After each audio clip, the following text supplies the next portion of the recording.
बिस्मिल्लाहिर्रहमानिर्रहीम जी। उम्मीद करता हूँ आप तमाम खैर-ओ-आफ़ियत से होंगे, बिल्कुल ठीक-ठाक होंगे। जून का महीना तो चल ही रहा है, आपको पता है। सो गर्मी जो है अपने टॉप पर है, लेकिन इसके साथ-साथ पाकिस्तान की सियासत के अंदर एक जो गर्मी ज़ोर पकड़े हुए है, वो भी अपने टॉप पर है क्योंकि जून का महीना आपका फिस्कल ईयर का स्टार्ट है और इसमें आपने वो लिमिट्स या वो अहदाफ गवर्नमेंट का पिछले साल के जो है कारकर्दगी और अगले साल के लिए तवक्कुआत और अपने जो है एम्स रखने होते हैं, जिस जो हर लिहाज से एक मुल्क को चलाने के लिए, एक हुकूमत को कामयाब बनाने के लिए बहुत ही ज़रूरी होता है। सो 11 जून को आपने देखा कि वज़ीर ख़ज़ाना शौकत तरीन साहब ने एक ज़बरदस्त किस्म का बजट पेश किया, लेकिन अपोज़िशन का जो रवैया था वो शर्मनाक और गैर जानबदाराना था।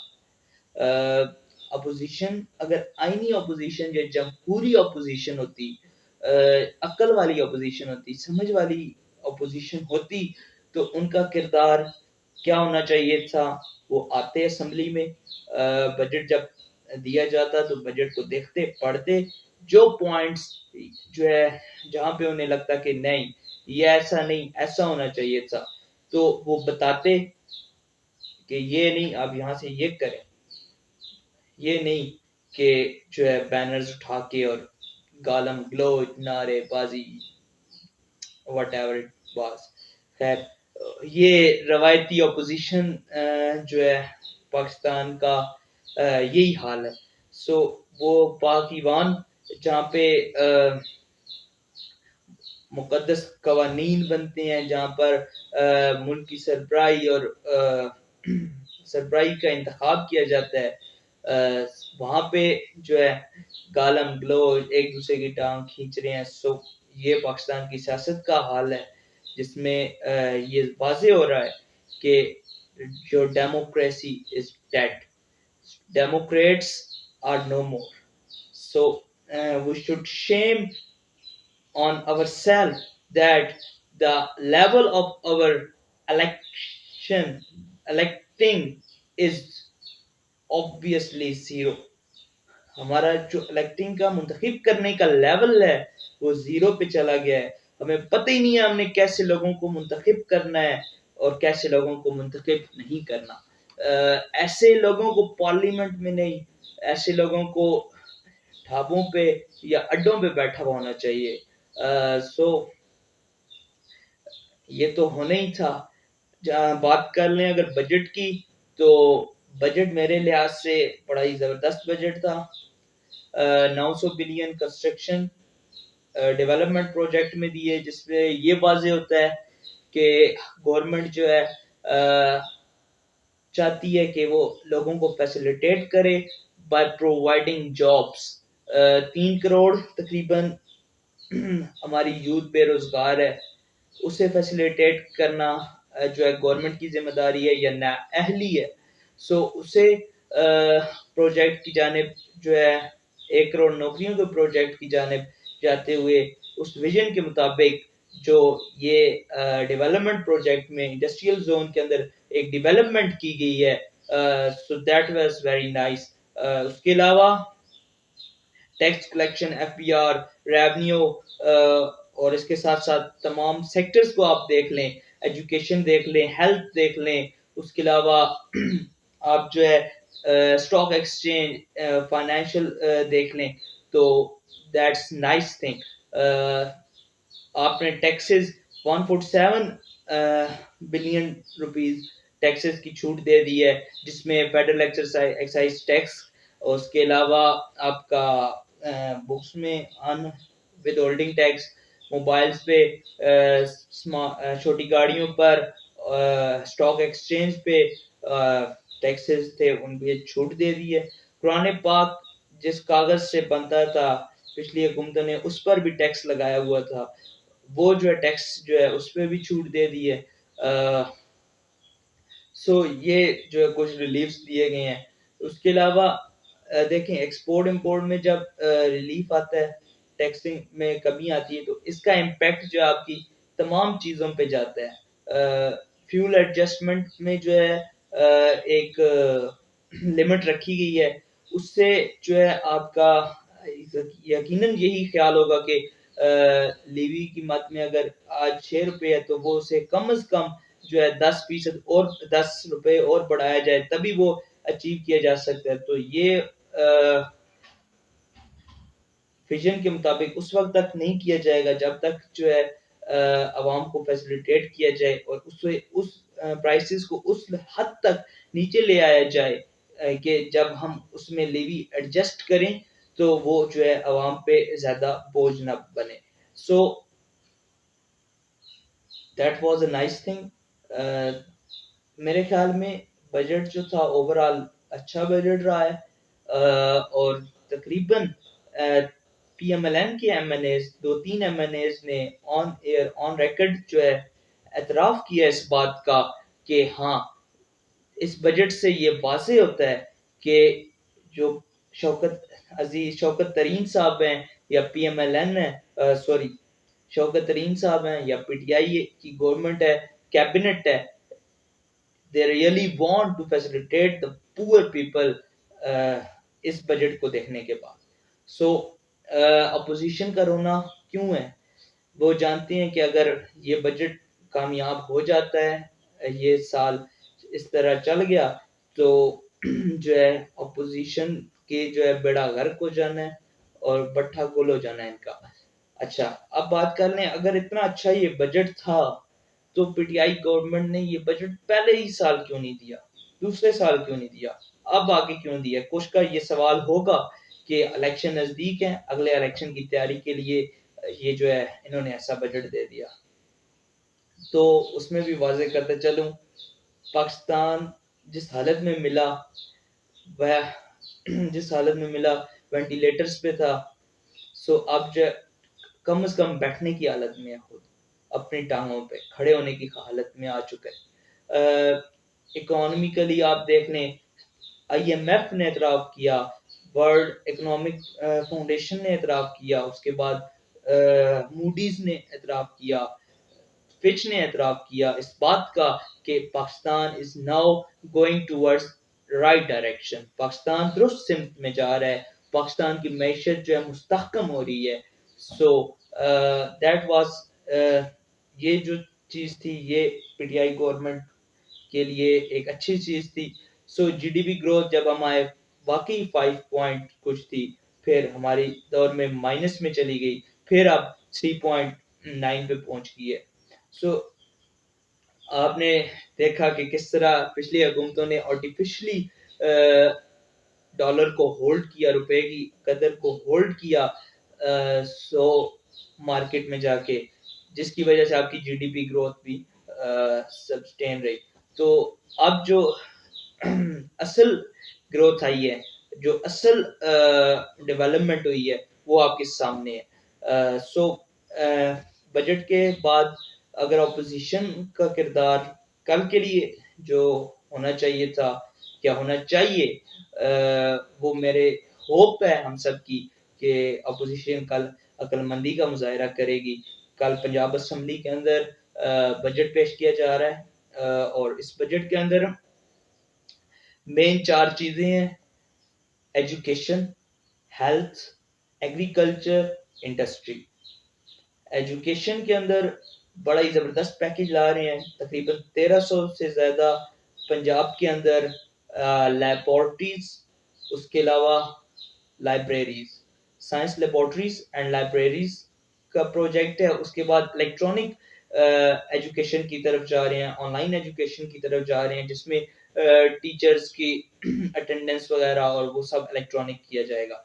उसके अलावा जिससे शफाफियत और जो है एक क्लियरेंस आएगी। Secondly, health. इस साल के बजट में पंजाब के हेल्थ को 4 गुना ज्यादा फंड्स दिए जाएंगे, जिसमें आपके यूनिवर्सल हेल्थ कवरेज, वो गरीब जिसके पास जेब में पैसे नहीं होते थे कि वो जाके इलाज करवाए और वो वहीं पे बैठा घर में या सड़क पे मर रहा होता था। सो उसके लिए एक फैसिलिटी आ गई है कि जितने भी पंजाब के आईडी होल्डर्स हैं, आईडी कार्ड होल्डर्स हैं, सीएनआईसी होल्डर्स हैं, उन्हें जो है हेल्थ कार्ड की सर्विस से जो है मदद मिलेगी और वो हर साल 10 लाख रुपए तक का मुफ्त इलाज किसी भी पंजाब के प्राइवेट या सरकारी अस्पताल से करवा सकेंगे। सो इसके अलावा जो तीसरा मेन प्रोजेक्ट था वो एग्रीकल्चर है। एग्रीकल्चर के अंदर जो काम किया जा रहा है, जिस तरह आपने पिछले साल देखा टिड्डी दल और उसके अलावा कपास की फसल में काफ़ी कमी हुई, ख़राब हुई। सो उसके खिलाफ एग्रीकल्चर के अंदर किसान कार्ड ला रहे हैं, जिससे किसान को सब्सिडी मिलेगी खादों, बीजों, स्प्रेज पर। उसके बाद लोन्स की स्कीम है इसमें एग्रीकल्चर के अंदर। उसके अलावा इसमें एग्रीकल्चर के अंदर आपका आफात, जो कुदरती आफात हैं उनसे निपटने के लिए जो ये अमाउंट रखी गई है। सो उसके अलावा जो चौथी चीज थी हमारी इंडस्ट्रियल जोन। सो इंडस्ट्रियल जोन के अंदर जो है एक 3% जो है इजाफा किया जा रहा है। सो इससे ये होगा कि नए जो है इंडस्ट्रीज बनेंगी। पहले फेडरल बजट के अंदर आपने देखा कि 5 लाख रुपए तक हर घर को, हर बंदे को जो है लोन मिल सकता है बगैर सूद के। सो ये भी एक मैं भूल गया सूद को किस तरह खत्म किया जा सकता था। जो मदीना की रियासत का एक विजन था उसकी तरफ भी हम चल रहे हैं कि आहिस्ता आहिस्ता सूद जो है कम किया जा रहा है और खत्म किया जा रहा है। लोन्स जो हमने दिए अभी, बिजनेस लोन 5 लाख तक बगैर सूद के, उसके अलावा एग्रीकल्चरल जोन बगैर सूद के, उसके अलावा जो वैसे लोन दिया जा रहा है उसमें पिछली हुकूमतों में 8 से 12% तक था और अब जो है वो 4% तक सूद आ गया है। तो इंशाल्लाह ये आहिस्ता आहिस्ता जो है सूद की जो लानत थी उससे भी हम जो है निकलेंगे और हम जो है इंशाल्लाह जो हमारा विजन था मदीना की रियासत का उससे जरूर अचीव करेंगे। मैं बात क्या कर रहा था इंडस्ट्रियल जोन की। इंडस्ट्रियल जोन के अंदर जो है बजट बढ़ाया गया है। उसमें ये होगा कि आपकी इंडस्ट्रीज वर्किंग में आएंगी, हब बनेगा जिससे रोजगार मिलेगा लोगों को और बेरोजगारी का खत्म होगा। ये भी 1 करोड़ नौकरियों के इनिशिएटिव में आता है। एहसास के लिए भी काम कर रहे हैं इस बजट के अंदर। सो ये बजट जो है पंजाब की तारीख का भी सबसे पहला बजट होगा जिसके अंदर एक साथ तमाम तकरीबन सेक्टर्स के अंदर 3 से 4% इजाफा किया गया है और ये बजट बहुत बड़ा बजट होने जा रहा है। सो ऑपोजिशन से वही एक उम्मीद ही है, लेकिन उन्होंने करना वही है जो उनके छोटी अकल के अंदर आता है। सो अगर वो हकीकी ऑपोजिशन है, पाकिस्तान की फलाह चाहते हैं, तो वो संजीदगी से काम लें और आए असेंबली के अंदर बजट को देखें, पढ़ें, जहां से उन्हें लगता है कि नो दैट्स नॉट राइट, ये ठीक नहीं है, इसे यूं होना चाहिए, तो वो बताएं, सामने रखें। जितना उसके अंदर जो है बैलेंस्ड किया जा सकता है उस चीज को वो गवर्नमेंट करे और वो बजट जो है असल मकसद जो है आवाम को फैसिलिटेट करना है जितना ज्यादा हो सके। सो आए, सामने आए और बताएं। ये नहीं कि आप पहले से ही बैनर तैयार कर लें कि हमें पता है जी आपने फैसिलिटेट नहीं करना आवाम को, आवाम के खिलाफ बजट आना है, हमें पहले ही पता था, हमारे जिन्हों ने बता दिया था, सो हमने बैनर्स बना लिए। ये चीज नहीं होनी चाहिए। सो काइंडली ईमानदारी से, और वो तो खैर है नहीं, खैर फिर भी पूरी होप है कि आप इंशाल्लाह कल के बजट में फुल जो है तैयारी से आएंगे, बैनर्स वगैरह बनवा के आएंगे। लेकिन बजट तो पास होने ही है। शेख रशीद साहब वो कहते हैं ना, टाइम टाइम फिश हो गई है इनकी, ये कुछ भी नहीं है। सो कल का बजट भी इंशाल्लाह पास होगा। फेडरल का भी बजट आपने देखा। सो हाँ, एक और चीज, सिंध पीएमएलएन ने कहा, अपोजिशन पीपल्स पार्टी ने कहा कि सरकारी मुलाजमीन की तनख्वाहों के अंदर 10% की बजाय 25 से 50% इजाफा होना चाहिए था।